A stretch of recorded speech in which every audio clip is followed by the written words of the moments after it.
Hello friends, welcome to Indian Job Summit. Indian Army Agnipath rally notification அஃபீஷியலாக announce பண்ணிட்டாங்க friends. Indian ஆர்மியோட official வெப்சைட்டில் இதுக்கான notification உங்களுக்கு அப்டேட் பண்ணியிருக்காங்க. சரிங்களா? ஸோ மொத்தம் 3 விதமான நோட்டிஃபிகேஷன் இருக்குது. ஸோ சென்னை ஜோனில் கோயம்புத்தூர், செகுந்தராபாத், குண்டூர், திருச்சிராப்பள்ளி லொக்கேஷன் அனௌன்ஸ் பண்ணியிருக்காங்க. ஸோ அடுத்து பார்த்திங்கன்னா சோல்ஜர் டெக்னிக்கல் நர்சிங் அசிஸ்டண்ட்டும் வந்து அனௌன்ஸ் பண்ணியிருக்காங்க. ஸோ எல்லா நோட்டிஃபிகேஷனும் இதிலே இருக்குது. நீங்கள் போய்ட்டு அந்த பிடிஎஃபை கிளிக் பண்ணிங்க அப்படின்னா நீங்கள் டவுன்லோட் பண்ணிக்கலாம். ஸோ அந்த பிடிஎஃபை நம்ம டெலகிராம் சேனல்லையும் ஷேர் பண்ணியிருக்கேன். டெலகிராம் சேனல் லிங்க் டிஸ்கிரிப்ஷனில் இருக்குது. ஜாயின் பண்ணி டவுன்லோட் பண்ணிக்கோங்க. ஓகேங்களா? So recruitment notification Indian army ARO army recruiting office Tiruchirappalli. So ARO Tiruchirappalli announce பண்ணியிருக்காங்க. மார்ச் 12லேருந்து ஏப்ரல் 10 வரை நீங்கள் ஆன்லைன் ரெஜிஸ்ட்ரேஷன் வந்து பண்ணிக்கலாம் அப்படின்னு சொல்லியிருக்காங்க. சரிங்களா? ஸோ ஏப்ரல் 10 வரை உங்களுக்கு டைம் இருக்குது. indianarmy.nic.in அஃபிஷியல் வெப்சைட் இதுதான். So online exam June 2025 start ஆகும் அப்படின்னு சொல்லியிருக்காங்க. அந்த அப்டேட் வந்தால் நான் இன்ஃபார்ம் பண்ணுறேன். ஸோ திருச்சிராப்பள்ளி ஏஆர்ஓ யாரெல்லாம் அப்ளை பண்ணலாம் அப்படின்னா கரூர், பெரம்பலூர், அரியலூர், தஞ்சாவூர், புதுக்கோட்டை, திருவாரூர், நாகப்பட்டினம், சிவகங்கா, ராமநாதபுரம், விருதுநகர், திருநெல்வேலி, தென்காசி, தூத்துக்குடி, கன்னியாகுமரி, மயிலாடுதுறை. ஸோ இந்த டிஸ்ட்ரிக்டில் இருந்தால் ஏஆர்ஓ திருச்சிக்கு நீங்கள் அப்ளை பண்ணலாம். ஓகேங்களா? ஸோ அதே மாதிரி ஏஆர்ஓ கோயம்புத்தூர் நோட்டிஃபிகேஷனும் அனௌன்ஸ் பண்ணியிருக்காங்க. ஸோ கோயம்புத்தூருக்கு அப்ளை பண்ணுறீங்க அப்படின்னா மொத்தம் 11 டிஸ்ட்ரிக்ட் நீங்கள் அப்ளை பண்ணலாம். கோயம்புத்தூர், திருப்பூர், சேலம், ஈரோடு, கிருஷ்ணகிரி, திண்டுக்கல், நாமக்கல், நீலகிரி, மதுரை, தேனி, தருமபுரி. கோயம்புத்தூர் ஏஆர்ஓக்கு அப்ளை பண்ணுறவங்க இந்த 11 டிஸ்ட்ரிக்டில் இருந்தால் நீங்கள் அப்ளை பண்ணலாம். சரிங்களா?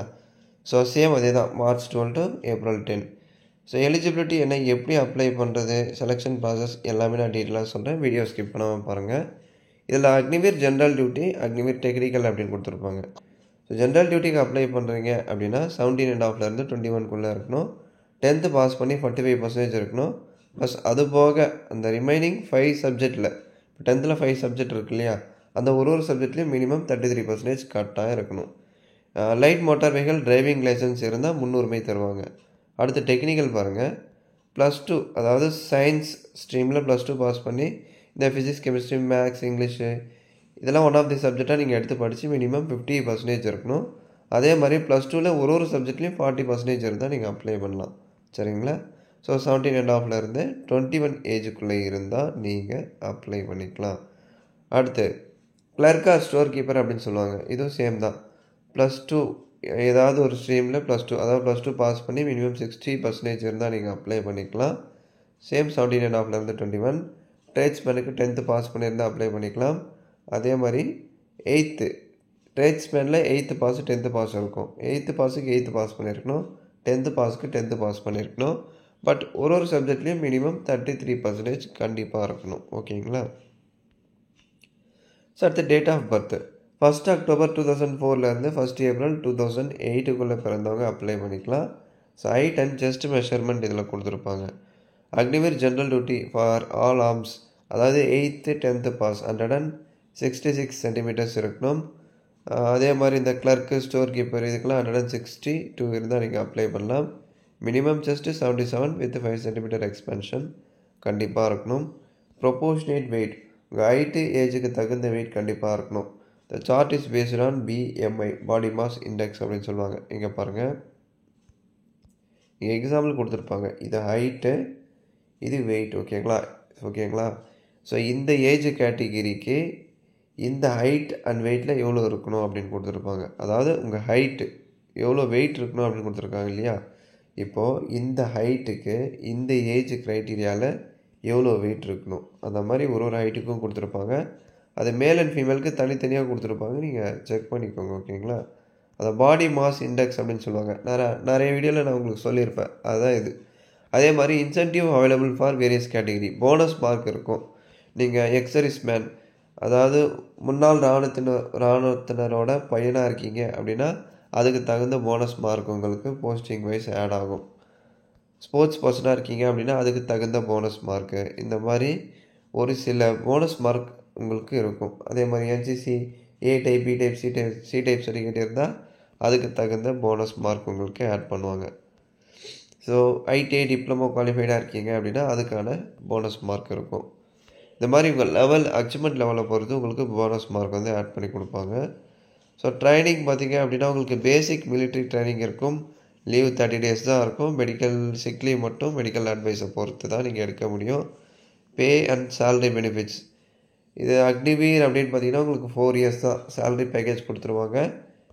அதே மாதிரி உங்களுக்கு 4th இயரோட எண்டிங்கில் கிட்டத்தட்ட 10 lakhs அப்படின்னு சொல்லிட்டு சேவா நிதி பேக்கேஜ் அப்படின்னு சொல்லிட்டு உங்கள் சேலரியிலேருந்து சைட் பை சைடாக மாதம் முடிச்சுட்டு வருவாங்க.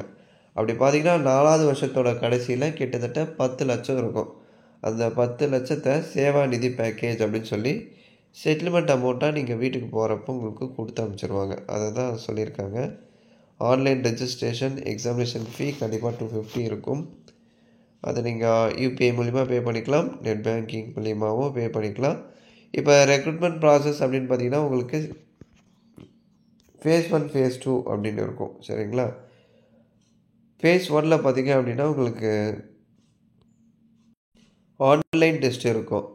ஆன்லைன் டெஸ்ட்டுக்கான அட்மிட் கார்டு இந்த வெப்சைட்டில் நீங்கள் டவுன்லோட் பண்ணிக்கலாம். ஸோ அதுக்கான இன்ஸ்ட்ரக்ஷன் எல்லாமே கொடுத்துருப்பாங்க. இந்த காமன் என்ட்ரன்ஸ் எக்ஸாமினேஷன் சிஇஇ அப்படின்னு சொல்லுவாங்க. இது மொத்தம் 13 லாங்குவேஜில் நடக்கும். இங்கிலீஷ், ஹிந்தி, தமிழ் லாங்குவேஜில் எக்ஸாம் இருக்குது. தமிழ்லேயே நீங்கள் எக்ஸாம் எழுதலாம். எல்லாமே மல்டிபிள் சாய்ஸ் கொஷின் தான், அப்ஜெக்டிவ் டைப் தான். மொத்தம் 100 கொஷின் 1 மணி நேரம் எக்ஸாம். 50 கொஷினுக்கு நீங்கள் ஆன்சர் பண்ணணும். ஓகேங்களா? மார்க்கிங் பேட்டர்ன் பாருங்கள். கரெக்டாக ஆன்சர் பண்ணுற ஒரு கொஷினுக்கும் ஃபுல் மார்க். அட்டன் பண்ணலை அப்படின்னா அதுக்கு மார்க் இல்லை. தப்பாக அட்டன் பண்ணுறீங்க அப்படின்னா அதுக்கு மார்க் குறைப்பாங்களான்னு தெரியும். இதில் எந்த மாதிரி எதுவும் மென்ஷன் பண்ணல. Full mark for every correct answer, nil mark for unattempted questions. All questions if attempted will be considered for evaluation even if marked for review. சரிங்களா? ஸோ டைப்பிங் டெஸ்ட் இருக்கும். எதுக்கெல்லாம் டைப்பிங் டெஸ்ட் இருக்கும் அப்படின்னா இந்த clerk, store keeper, technical இதுக்கெல்லாம் வந்து typing test இருக்கும். 30 words per minute. ஒரு நிமிஷத்துக்கு 30 வார்த்தைகள் பிழை இல்லாமல் டைப் பண்ண தெரியணும். டைப் பண்ண தெரிஞ்சால் கண்டிப்பாக நீங்கள் இதை கிராக் பண்ணிடலாம். அடுத்து phase 2ல் என்ன அப்படின்னா உங்களுக்கு டாக்குமெண்ட் வெரிஃபிகேஷன் இருக்கும். உங்கள் certificates, education certificates, domicile certificate, caste certificate, police character certificate இதெல்லாம் நீங்கள் டாக்குமெண்ட் வெரிஃபிகேஷன் அப்போ ப்ரொடியூஸ் பண்ணுற மாதிரி இருக்கும். ஸோ அடுத்து உங்களுக்கு ரேலி கனெக்ட் பண்ணுவாங்க. அதாவது ஃபிசிக்கல் ஃபிட்னஸ் பாருங்கள். குரூப் 1, 2, 3, 4 அப்படின்னு பிரிச்சுருக்காங்க இல்லையா? அதாவது ரன்னிங் இருக்கும், புல்லப்ஸ் இருக்கும், ஃபீட்டட் ஜிக்ஸாக் பேலன்ஸ் இதெல்லாமே இருக்கும். அதுக்கான இன்ஸ்ட்ரக்ஷன்ஸ் டீட்டெயில் எல்லாமே இருக்கும். செக் பண்ணிக்கோங்க. அடாப்டபிலிட்டி டெஸ்ட் இருக்கும். அதை கிளியர் பண்ணிட்டா மெடிக்கல். ஸோ இப்படி தான் ஃப்ரெண்ட்ஸ் செலெக்ஷன் ப்ராசஸ் இருக்கும். இதில் உங்களுக்கு ஏதாச்சும் அதாவது எந்த லொக்கேஷனில் இந்த ரேலி கண்டக்ட் பண்ணுவாங்க அப்படின்னா கோயம்புத்தூர் ஏர்ஓ ரேலி கண்டிப்பாக கோயம்புத்தூரில் தான் இருக்கும். அது எல்லாமே உங்கள் செலெக்ஷன், அதாவது உங்களுக்கு அது ஒரு லெட்டர் சென்ட் பண்ணுவாங்க இல்லையா? உங்கள் அட்மிட் கார்டில் உங்களுக்கு கிளியராக இருக்கும். எந்த டேட் அண்ட் டைமிங்கில் எந்த லொக்கேஷனில் நீங்கள் செலெக்ஷன் அட்டன் பண்ணணும் அப்படின்னு சொல்லிட்டு டேட்லாம் கொடுத்துருப்பாங்க. நான் உங்களுக்கு அந்த அப்டேட் வரும்போது சொல்கிறேன். இதை தாண்டி உங்களுக்கு ஏதாச்சும் டவுட்ஸ் இருக்குது அப்படின்னா கமெண்ட்ஸில் கேளுங்க, நான் ரிப்ளை பண்ணுறேன். தேங்க்ஸ் ஃபார் வாட்சிங்.